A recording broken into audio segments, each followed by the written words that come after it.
같이 시작. 채무의식의 삶. 저도 그냥 낮추면 좋겠다. 그럼 맛있는 거 사 먹고 오래간만에 돼지고기, 소고기 리필로 그냥 한번 때리면 좋겠네. 우리가 돈 생각하면 빚 갚을 생각하죠. 여러분 돈 보면 돈 있어서 좋다 그렇게 생각 안 해요. 돈 갚아야 되겠네, 빚 갚아야 되겠네, 그렇게 생각하잖아요. 여기 벌써 몇 사람 벌써 감이 와요. 이렇게 감이 와 벌써 지금 돈 갚을 생각. 자, 우리 다 같이 시작. 채무의식의 삶. 자, 14절 한번 읽어봐요. 우리 다 같이 시작. 헬란인이나 야만인이나 지혜 있는 자나 어리석은 자에게 다 내가 빚진 자라. 여러분 이거 어려운 얘기 아니에요. 헬란이나 야만인이나 지혜 있는 자나 어리석은 자에게 다. 그러니까 모든 사람에게 사도 바울이 지금 고백하고 있는데 빚진 자의 삶을 살아야 된다. 그런 것을 가르쳐 주는 거예요. 우리가 구원을 선물로 받았죠. 그러면 그 구원을 나만 먹고 살아? 나만 누리고 살아?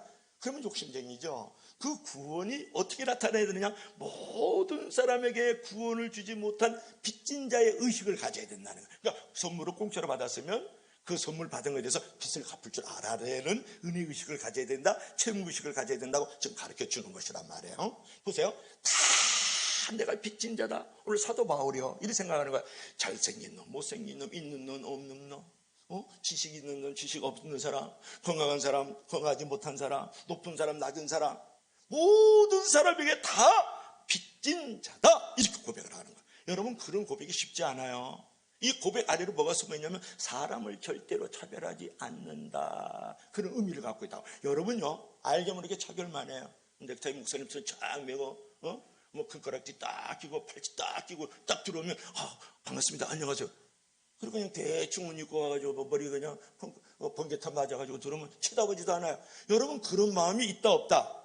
있어요. 근데 사도 바울은 하는 말이 나는 잘생긴 사람, 못생긴 있는 사람, 없는 사람, 병든 사람, 건강한 사람 누구든지 다 그런 사람들에게 빚진 자다. 사람을 차별하지 않았던 사람이 누구냐 그러면 사도 바울이다. 그런 말이거든요. 우리가 가끔 이런 말해요. 가끔 은혜 받았습니다. 그래요. 은혜 받았다라는 얘기는 뭐냐면은 내가 빚을 많이 졌습니다. 그런 말이에요. 여러분의 자녀들이 있죠. 자녀가 오래간만에 힐로 그냥 한번 이런 얘기해요. 엄마 아빠 은혜 고마워요. 그건 무슨 말이야? 엄마 아빠 은혜 고마워요. 그 말은 엄마 아빠에게 내가 빚을 많이 지고 살고 있어요. 그 말이거든요. 우리들도 하나님 앞에 빚을 많이 졌잖아요. 구원을 받았잖아요. 하나님의 자녀가 되었잖아요. 마음에 세상에 줄 수도 없고 빼앗을 수도 없는 평안을 우리 가운데 허락하여 주셨잖아요. 그렇다 그러면 우리가 하나님 앞에 은혜를 입은 거예요. 이런 은혜가 어디 있냐고요. 그래. 그러면 은혜를 많이 받았습니다. 그 말은 뭐예요? 삼숙 집사님, 그 말은 내가 하나님 앞에 빚을 많이 졌습니다. 이제 그런 말이거든요. 여러분 빚진 자의 의식을 가지는 것이 정말 믿음이 좋은 사람이고 은혜를 아는 사람이고 아름다운 신앙인 줄로 믿을 수 있기를 바랍니다. 내가 이만큼 했어. 왜 그래? 집사님 내가 이만큼 했거든. 목사님 장로님 내가 이만큼 드렸다고요. 그건 무슨 의식이에요? 그건 공로의식이죠. 잘난 의식이죠. 그런 사람은 늘 시험이 찾아와요. 그렇게 자기가 뭘 드렸다 바쳤다 뭐 이런 일을 했다 이러잖아요. 그 공로의식이라 그래요. 그런 사람은 늘 시험이 찾아오고 그런 사람은 하나님이 깨뜨려요. 그래서 환란이 찾아온다고요. 너 그거 빨리 깨뜨려야 돼. 근데 이제 채무의식을 갖고 그죠? 은혜의식을 가졌잖아요.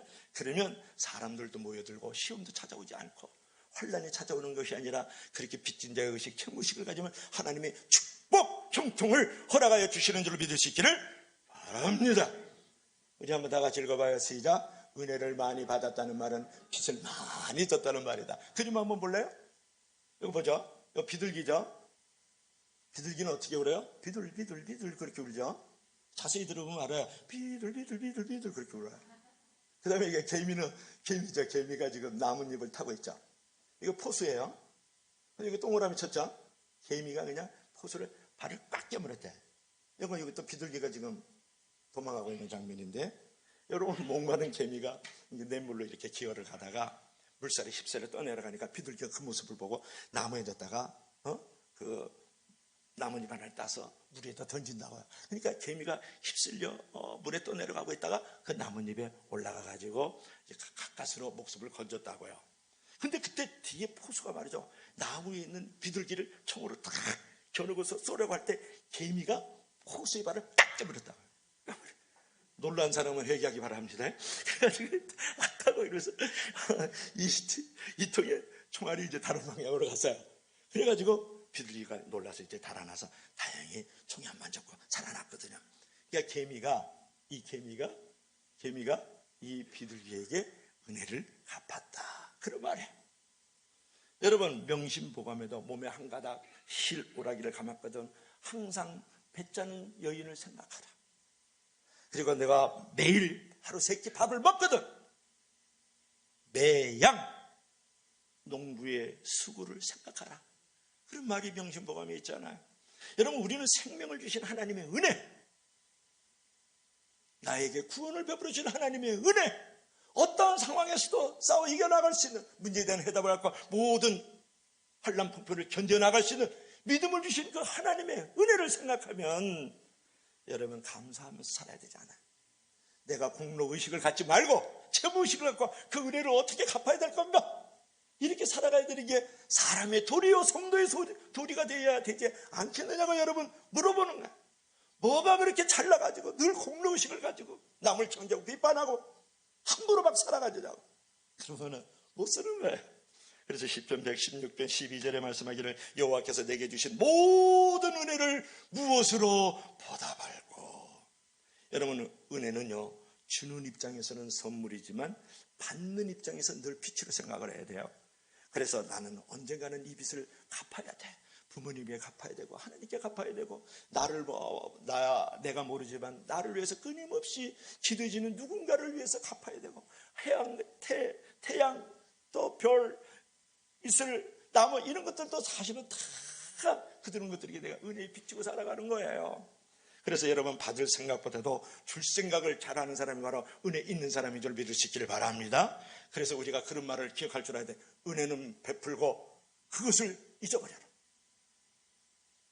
은혜 받은 자는 그것을 영원토록 기억해라, 그런 말이에요. 하나님과 사람 앞에서 사람들은요 은혜는 물에다 새겨 다 떠내려보내. 그래놓고 원망스러운 일, 불평스러운 일은 바위에다가 새겨.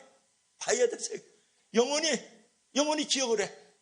그게 인간의 도리고 하나님 앞에서의 성도의 도리냐고요. 여러분, 내가 보면 그래도 다들 은혜가 얼마나 많아요.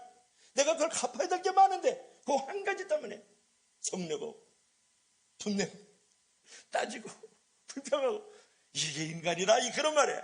그래서 여러분, 은혜를 베풀고는 그것을 빨리 잊어버리고, 은혜를 받은 것은 그것을 결단코 여러분 마음판에 새기고 죽는 날까지 하나님과 사람 앞에 은혜를 갚아갈 수 있기를 주의 이름으로 간절히 축복합니다. 근데 은혜를 아는 사람들은요 보상이나 칭찬을 바라지 않거든요.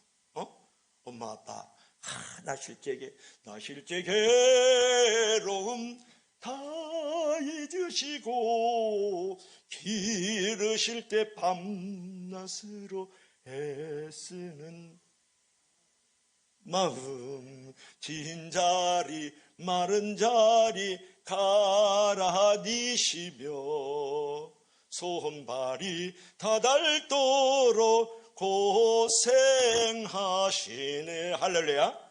정말 그 은혜를 알면 어떻게 엄마 아빠에게 내가 보상을 바라고 상급을 바라느냐고. 내가 하나님께서 나에게 베풀어 주신 자리, 진자리 마른 자리 다 갈아내시고 손발이 다 닳도록 하나님께서 나를 지금 돌봐주시고 눈동자처럼 지켜보고 계시는데 어떻게 내가 그분 앞에 보상이나 칭찬을 바라냐고. 갚아도 부족하다고 생각을 하지. 근데 그런 사람이 우리 가정 안에 있을 때, 그런 사람이 교회 안에 있을 때, 그런 사람이 내가 속한 공동체 안에 있을 때에 그 행복한 공동체가 돼요. 은혜로운 공동체가 되고 번성하는 공동체가 되는 줄로 믿을 수 있기를 바랍니다. 그래서 항상 빚진 자의 의식을 가지고 살아갈 때에 그러한 삶이 행복한 삶이 된다는 거예요. 우리가 구원을 선물로 받았으니까 이제는 그런 빚진 자의 의식을 가지고 살아갈 때 행복한 삶을 만들어갈 수 있다, 그런 말이죠. 자, 세 번째로는 우리 다 같이 시작. 전도하는 삶. 자, 보세요. 내가 구원을 선물로 받았어요. 그래서 내가 이것을 빚을 갚아야 돼. 그래서 빚진 자의 의식을 가져야, 채무의식을 갖는단 말이에요. 그러면 빚을 갚는 것에 가장 비싼 빚을 갚는 게 뭐야? 가장 귀한 빚을 갚는 게 뭐냐 그러면 영혼을 건져내는 거예요. 그거보다 귀한 빚을 갚는 게 없는 거거든요. 자, 볼까요? 여기는 누굽니까? 여기 왜 어떻게 전도하는데 지금 김명 집사님이 여기 살아 계시나? 김명 집사님이 나와 계시래요? 응? 그 다음에 그 옆에 장민인 권사님 계시고, 그 옆에는 누군가요? 이거 있고, 여기 이상숙 집사님 같은데, 잘 모르겠어요. 이상숙 집사님, 나무 집사님, 여기 이상숙 집사님인가요? 여기? 얼굴이 맞아요? 아내를 잘 모르네요. 잊어버렸나 보네요. 그 다음에 이제 여기가 이제 이은비 집사님이에요. 옷을 보니까 얼굴은 안 보이는데, 이은비 집사님이 지금 전도지를 이렇게 나눠주고 계시는 분이, 이 뒤에 이제 우리 성도들이 전도를 하고 있는 모습인데, 전도하는 모습이다. 이 무슨 말이냐 그러면, 우리가 이제 빚진 자로서 정말 빚을 갚아야 되는 것은 천하보다 귀한 영혼을 건져내는 거예요. 그들을 주께로 돌아오게 하는 거예요. 그게 하나님께 가장 큰 빚을 갚아가는 것이지 않습니까? 오늘 16절 한번 읽어봐요. 우리 다 같이 시작. 내가 복음을 부끄러워하지 않으니 이 복음은 모든 믿는 자에게 구원을 주시는 하나님의 능력이 됨이라. 먼저는 유대인에게요 그리고 헬라인에게로다. 아멘. 여기 보세요. 내가 복음을 부끄러워하지 않아. 왜? 내가 예수님을 부끄러워하지 않아. 왜? 하나님의 능력이 되기 때문에. 그러면 그 하나님의 능력은 뭐냐? 믿는 자에게 구원을 주시는 것이 하나님의 능력이라고. 내가 왜 복음을 부끄러워하지 않아요? 내가 왜 하나님을 부끄러워하지 않아요? 그 이유는 뭐냐 그러면 그 복음과 그 하나님, 그 예수님이 나의 능력이 되기 때문에 부끄럽지 않다는 거예요. 그 능력이 뭐냐? 믿는 자에게 구원을 주시는 하나님의 능력이라는 거예요. 여러분, 돈으로 구원 줄 수 없어요. 얼굴 잘생기도 구원을 줄 수 없다고요. 높은 자리에서도 구원을 줄 수 없어요. 세상 같은 돈을 갖다 준다 그래도 구원을 이룰 수 없다고요. 그런데 오직 하나님의 능력만이 구원을 주시는 줄로 믿을 수 있기를 바랍니다. 근데 여기서 하나님의 능력이라 해서 이 능력이 있잖아요. 복음은 한마디로 하나님의 능력이다. 그러면 이 능력이란 말은 뭐냐 그러면 두나미스 이런 말을 하는데 우리나라 말로 먼저 하세요. 다이너마이트예요.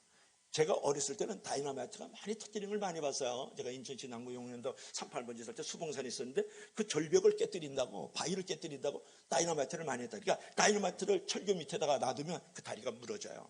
터뜨리면. 여러분, 건물 밑에다가 다이너마이트 두면 그 건물이 무너집니다.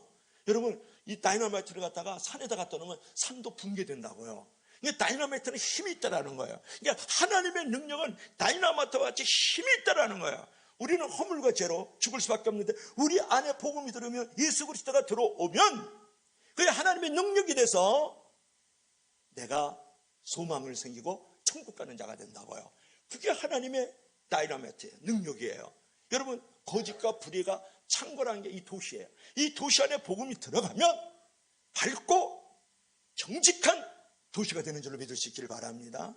여러분, 한 나라에 복음이 들어가면 그 나라 안에 어둠과 재앙과 저주의 그림자가 깔려 있다고요. 근데 그 땅에 복음이 들어가면 가난이 변해서 부유가 되고 약한 자가 강한 자가 되고, 그죠? 재앙이 변해서 번성하는 나라가 되고 무질서한 나라가 도덕이 있는 나라가 되는 줄로 믿을 수 있기를 바랍니다. 할렐루야. 이것이 바로 하나님의 능력이고 하나님의 능력은 곧 복음이다, 그런 말이에요. 그래서 여러분, 복음이 가는 곳마다 엄청난 역사를 일으키는 힘이 있거든요. 그래서 우리가 복음을 담대하게 전할 줄 알아야 된다는 거예요. 근데 우리가 복음을 부끄러워하면 하나님이 우리를 부끄러워하세요. 근데 우리가 복음을 부러워하잖아요. 그러면 하나님께서 복음을 우리를 부러워하는 줄로 믿을 수 있기를 바랍니다. 그리고 복음을 들고 나가면 복음은 하나님의 능력이기 때문에 반드시 선한 역사가 일어나는 거예요. 그래서 사업을 할 때도 복음을 전하면 하나님의 사업이, 자기 사업이 잘 됩니다. 하나님 사업도 잘 되고. 공부하는 사람이 복음을 전하잖아요. 그럼 공부도 잘하고요. 다른 사람들도 이렇게 세워줘요. 그리고 결혼도 복음을 전하기 위해서 하면 하나님께서 최상의 상자를 만나게 하는 줄로 믿을 수 있기를 바랍니다. 그런데 나는 이미 결혼했기 때문에 이혼하면 최상의 상자를 만들게 해주는 줄로 믿을 수 있기를 바랍니다. 근데 여러분, 이거 누가복음 보면은, 누가복음 16장에 보면 이제 19절부터 31절에 볼 것 같으면 누가 나오냐 그러면 그 동네에 아주 부자가 한 사람 살잖아요. 지난주에 조금 은혜를 나눴어요. 그 부자가 날마다 먹고 마시면서 즐기자, 그죠? 그러면서 그냥 배 두드리고 막 등떠스게 살면서 호의호식하면서 주지육림 속에서 그냥 뜯어먹고 그냥 마시면서 이렇게 살았거든요. 그래가지고 결국 이제 이 부자가 이제 그렇게 사는 걸 보고 동네 사람들이 선망의 대상이고 행복하게 이제 생각을 하잖아요. 그러니까 결국은 이 부자는 오늘날로 말하면 부지런하고 영리하고 출세한 사람의 대표적인 인물이에요. 그 인물이 물질적인 성공 외에 어떤 지위나 학문이나 예술과 스포츠, 기술, 명성 등 스타적인 인물이 바로 오늘날로 말하면 누가복음 16장에 나오는 그 나사로하고 같이 살았던 그 부자거든요. 그는 행복했고 사람들의 선망의 대상이 되었다고요. 동네에서 그렇게 살고 있으니까요. 그런데 그에게 없는 사무가 있어요. 사무. 그에게 없는 게 첫째로 그 부자는 하나님이 없었다. 그의 생각과 그의 영혼 속에 하나님이 없었다는 게 하나가 있을 거예요. 두 번째로 그에게는 내세가 없었다. 내가 이 땅에서 숨을 멈추면 심판이냐 구원이라는 내세가 없었다. 자, 셋째로는 또 뭐가 있어요? 대비가 없었다. 언젠가는 내가 죽는데 내가 사는 것은 껍데기예요. 껍데기 생명이에요. 내 영혼의 생명을 위해서는 대비가 없었다. 셋째로는 이웃이 없었다. 하나님을 사랑하고 이웃을 사랑하고 나만 구하는 것이 아니라 이웃도 구해야 되는 것을 생각하지 않았다는 거야. 그러니까 그 부자는, 그 어리석은 부자는 하나님이 없었고 내세가 없었고 대비가 없었고 이웃이 없었다라는 거야. 여러분, 그 부자가 다 가진 줄 알았어요. 인기도 있고 명예도 있고요, 학문도 있고 예술도 있고 스포츠도 있고 명망도 있는 사람이고 돈도 있고요, 건강하고 자식들도 번성하고 있고 형제들도 얼마나 많은지 몰라요. 그럼에도 그가 불구하고 없는 게 있는데 하나님이 없고 내세가 없고 대비가 없고 이웃이 없었다는데 문제가 있는 거잖아요. 그래서 우리들도 겉으로 보면 다 있는 것 같지만 없는 게 있다고요. 예수 믿지 않는 사람은 이게 없어요. 하나님이 없다고요. 내세가 없다고요. 그리고 이웃도 없고 준비되는 게 하나도 없거든요. 그래서 없어서 없어지는 인생이 되는 거예요. 여러분, 구원은 끝이 아니에요. 우리 구원 받았어요? 그러면 구원이 끝이라면 우리가 더 이상 이 땅에 있을 필요가 없죠. 천국에 가야 되는데 구원을 받았음에도 불구하고 이 땅에 있게 하시는 것은 복음을 전하라는 하나님의 메시지인 줄로 믿을 수 있기를 바랍니다. 물론 우리가 세상 일도 열심히 해야 되지만 항상 전도에 관심을 두어야 돼요. 전도를 위해서 이웃도 사귀고 밥도 사주고 시간도 드리고 자신이 없어도 전도는 해야 되는 것이 전도의 사명이다. 주님의 지상 대명령이고 마지막 유언이라고요. 그것을 우리가 지키는 것이 진짜 효자성도 아니에요? 이번에 우리가 이제 홈커밍 데이를 했는데 가장 좋았던 것은 뭐냐면 우리가 3년 동안 마스크를 쓰고 다녔으니까 기도도 안 하고 전도도 안 하고 찬송도 안 하고 말씀도 선포 안 하고 그렇게 살았는데 이번에 하여튼 이런 계기를 통해서 막 특별 새벽기도 하면서 기도를 하죠. 또 찬송도 하나님께 올려드리니까 얼마나 좋았는지 몰라요. 그뿐만이 아니고 우리 귀한 우리 식구들도 이렇게 모실 수 있으니까 너무너무 또 감사했고 무엇보다도 같이 떡을 떼고 교제하고 사귐을 가지니까 정말 너무너무 눈물겹도록 감사했어요. 여러분은 어떻게 생각하는지 모르지만 앞에서 찬양하고 발표하고 이게 3년 만에 있는 거예요. 얼마나 감사해요. 할렐루야. 그래서 그렇게 전도를 하려고 했더니 전도의 문을 확 열어주셔가지고 귀한 분들을 모시게 되었다. 이제 그런 부분이죠. 자, 그러면 자, 마지막으로 이제 상고 한번 하고 다 같이 시작. 믿음의 삶을 살라. 이제 보세요. 우리가 구원을 선물로 받았어요. 그래서 우리가 구원을 선물을 받은 것에 이렇게 선물을 받았으니까 빚진 자의 의식을 가지고 우리가 이제 살아야 된다. 채무의식을 얘기했어요. 그러면 빚을 갚는 것 중에서 최고로 하나님께서 이웃 사람들이 좋아하는 빚 갚는 게 뭐냐? 바로 영혼 구원이라는 얘기를 했던 거예요. 전도하는 삶을 살아야 된다. 근데 그것이 이례적으로 끝나면 안 되잖아. 믿음의 삶으로 오직 살아야 된다. 우리 다 같이 읽어봐요. 시작. 오직 의인은 믿음으로 살리라. 아멘. 우리 17절 마지막으로 한번 읽어봅시다. 다 같이 시작. 복음에는 하나님의 의가 나타나서 믿음으로 믿음에 이르게 하나니 기록된 바 오직 의인은 믿음으로 말미암아 살려야 함과 같으니라. 아멘. 오늘 17절 전반부에 보면 이 말씀이 중요해요. 믿음으로 믿음에 이르게 하나니, 이런 말씀인데 앞에 있는 믿음은 뭐냐면 예수님을 내가 처음 믿어서 구원받은 믿음. 그 다음에 뒤에 있는 믿음은 뭐예요? 성화된 믿음. 이제 예수님을 이제 믿었으니까 계속해서 믿음을 자라나게 하시고 거룩한 삶을 살아서 천국까지 가도록 하는 믿음을 말하는 거예요. 그러니까 우리는 믿음 생활할 때 믿음으로 시작해서 믿음으로 끝날 줄 알아야 된다는 거예요. 근데 오늘날 왜 많은 사람들이 예수 믿다가 넘어지느냐? 믿음으로 시작했다가 행위로 끝나기 때문에, 믿음으로 시작했다가 감정적 체험으로 끝나기 때문에 그 믿음이 끝장나고 마는 거예요. 그래서 기독교는 체험의 종교예요. 그래서 그 체험 이전에 우리가 계시의 종교요, 말씀의 종교거든요. 그래서 기적적인 체험을 한다 그래서 꼭 우리가 이제 믿음이 생기는 것은 아니다. 보세요. 10명의 문둥병자가 있었죠. 여기는 문둥병이 있었는데 그 소외된 골짜기에서 비참한 생활하고 있었을 때 예수님이 찾아가셨다고요. 그러니까 예수님, 우리의 병을 고쳐주세요. 그래, 너 지금 온몸에서 진물이 줄줄 나오고 손가락 발가락 코 다 떨어져 나갔지만 제사장에게 너의 몸을 보여. 지금으로 말하면 의사에게 몸을 보여. 그러니까 그 말 듣고 10명이 뛰어가잖아요. 뛰어가다가 10명 중에 9명의 유대인들은 그냥 의사에게 보여주고 동네로 들어갔다고요. 자기 집으로 갔다고요. 근데 거기에 사마리아 문둥병자 한 사람이 거꾸로 돌아와서 예수님께 무릎을 딱 꿇어요. 그때 예수께서 하시는 말씀 들어보세요. 내 믿음이 너를 구원하였느니라. 여러분, 이게 중요한 거예요. 10명의 문둥병자가 온몸이 깨끗하게 되는 체험을 했다고요. 그래서 그들이 믿음이 있는 게 아니고 구원받은 게 아니라는 거예요. 누가? 사마리아 문둥병자 한 사람만 믿음으로 구원을 받았다. 그럼 기적적인 체험이 믿음을 주는 것도 아니고 구원을 주는 것 절대 아니다. 하나님의 말씀을 믿고 의지하는 자가 구원을 받는 줄로 믿을 수 있기를 바랍니다. 예수님께서 베스다 벌판에서요, 떡 5덩이와 물고기 2마리로 5,000명을 먹이고도 12관결이 남겼어요. 그러니까 수만 명을 먹였어요. 그런데 그래가지고 떡 먹고 고기 먹고 그러면서 거기서 기적을 체험했죠. 근데 예수님께서 십자가에 달린다니까 다 도망가. 심지어는 제자들까지 도망간다고. 여러분, 기적적인 체험을 했다 그래서 믿음이 있는 게 아니고 구원을 받은 게 아니라는 게 중요해요. 그래서 여러분, 우리의 믿음이 감정에 기초하지 말고 믿음으로 시작해서 믿음으로 끝나야 되는 줄로 믿을 수 있기를 바랍니다. 그래서 의인은 믿음으로 말미암아 살리라. 여러분, 믿음은 최대의 생존 조건이고 최대의 성공 조건이다. 보세요. 믿음이 있을 때 땅에서도 살고요, 하늘에도 살아요. 그래서 믿음은 최대의 생존 조건이라고 그러는 거예요. 또 믿음은 최고의 성공 조건이다. 여러분, 세상을 싸워 이길 수 있어서 성공할 수 있는 거는요, 모든 문제에 대한 해답을 받는 거는, 내가 이길 수 있는 것, 일어설 수 있는 것, 믿음에 오직 믿음밖에 없다고요. 그래서 믿음은 생존 조건이고 믿음은 성공 조건이다. 최대. 믿음으로 살 수 있길 주의 이름으로 간절히 축복합니다. 오늘 결론을 맺어야 되겠어요.